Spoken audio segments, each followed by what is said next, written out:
Ssaabasajja byankwasa mu ssaza ly'e Kyaggwe byonna ndikulembera.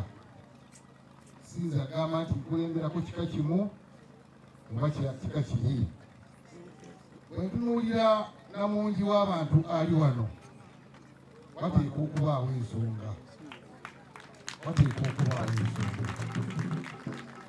Ate ng'olukuŋŋaana luno lwonna luli ku kitebe kwennyini, wateeka okubaawo ensonga. Njagala kwogera kukkaatiza ebigambo omwami wa Kabaka by'ayogedde. Twongere okunyweza obumu, ate twongere okukola ebituufu. Ebika byonna birina okusoomoozebwa kungi. Nsi bwe yabadde ayogera nga tujaguza emyaka gy'amaze ku Nnamulondo y'abajjajjaabe, yalondomyeyo ebigambo bingi, naye ebimu ku byo yagambye Buganda abagyagala bangi nnyo nnyo nnyo, naye n'abatagyagala bangi.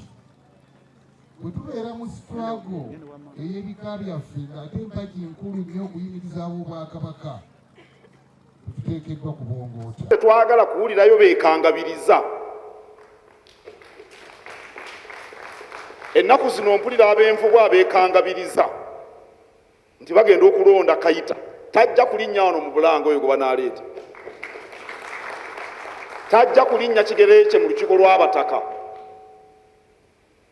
Nyina obuyinza obulamula ekyo mukimanyi. Kubanga Kabaka ensonga yagiramula kugambe nti Emmanuel Musoke Makaabugo ye Kayita omukulu w'ekika ky'envubu, ate tetwagala kuwulirayo beekangabiriza.